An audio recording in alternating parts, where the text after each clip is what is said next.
Hello dear students, welcome back. पिछली class में हम लोग डिस्कस कर रहे थे इंग्लिश का सिलेबस। इसमें हम लोग हिंदी का सिलेबस देखेंगे और हिंदी का सिलेबस जो है वो देखने के बाद उसके जो मार्क्स डिस्ट्रीब्यूशन है उसका देखने के बाद में हम लोग इस क्लास को भी खत्म करेंगे मेरे प्यारे बच्चों। फिर हम लोग नेक्स्ट क्लास में जो रीजनिंग का सिलेबस है उसका वेटेज भी सबसे ज़्यादा है। रीजनिंग का सिलेबस और कंप्यूटर का सिलेबस एक ही क्लास में देख के खत्म कर देंगे या फिर अलग अलग बना देंगे फॉर आपकी कन्वीनियंस के लिए। चलिए ठीक है। तो हम लोग हिंदी का सिलेबस देखेंगे, आगे बढ़ेंगे ताकि जो है इसके सिलेबस को पूरी तरह से आप लोग जान करो। ठीक है। क्योंकि थोड़े से चेंजेस हैं, मार्क्स के वेटेज में चेंजेस है, तो आपको बहुत ज़्यादा केयरफुल रहना पड़ेगा जो भी मार्क्स दिए गए हैं उसके लिए। तो भाषा आपको देखने को मिलेगी। भाषा में सारे जितने भी सब टॉपिक्स हैं उनको आप लोग कर लीजिए। संज्ञा और उसके भेद जो है वो आपको करने पड़ेंगे। मैं ऐसे जैसे कि आपको पहले ही बता चुका हूँ मेरे प्यारे बच्चों कि हम लोग जैसे ही इस सीरीज में आगे बढ़ेंगे, ये दूसरी क्लास है आज, राइट? दूसरी, तीसरी, चौथी और पांचवी या छठी क्लास के बाद पहले मैं हिंदी की कुछ क्लासेस लूंगा और बीच में उसको ज्यादा से ज्यादा जो सिलेबस है उसको खत्म करने की कोशिश करेंगे। फिर उसके बाद हम लोग बढ़ जाएंगे अपने मेन सिलेबस फिजिकल एजुकेशन की तरफ। ठीक है।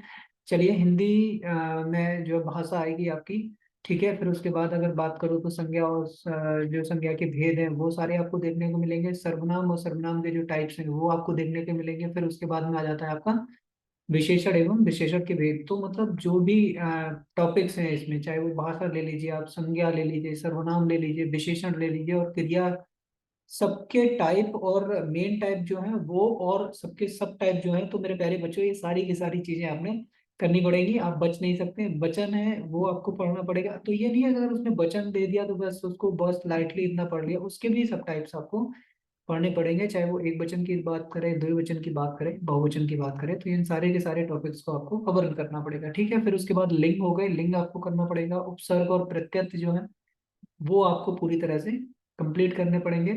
नेक्स्ट हम लोग बात करें तो नेक्स्ट आपका वाक्य निर्माण हो गया। वाक्य निर्माण तो देखो, आप एस्टेट को ले लो, चाहे आप DSSB को ले लो, चाहे किसी भी ऐसे एग्जाम को लोगे जो टीचिंग एग्जाम है, वहां आपको ये देखने को आसानी से मिल जाएगा। फिर उसके बाद हम लोग बात करते हैं पर्यायवाची आपके में आएंगे। विपरीतार्थक शब्द जो एंटोनिम्स हैं वो हो गए आपके। समानार्थी शब्द आएंगे आपके। एकार्थी शब्द आएंगे।